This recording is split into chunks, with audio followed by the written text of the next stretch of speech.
Hello everyone and welcome to Vlinko's channel. In today's video, I will show you how to check your laptop screen size. And now let's get started.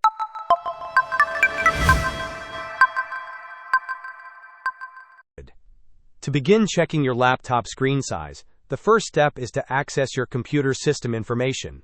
You can do this by opening the Start menu and then searching for System Information. Once you find it, click to open the System Information window. In this window, locate the section that displays the system model. There will be a specific number or code associated with your laptop's model. Pay close attention to the first 2 digits of this number, as these typically represent the screen size of your laptop in inches.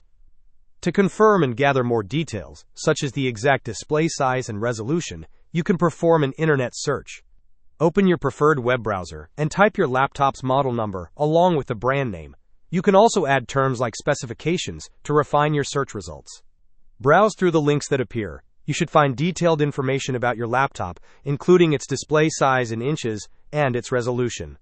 If the initial search results do not provide the information you need, continue exploring other links to find your exact product details. This comprehensive approach is the most effective way to verify your laptop screen size.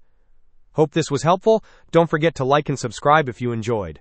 As always, thanks for watching, and I will see you in the next video.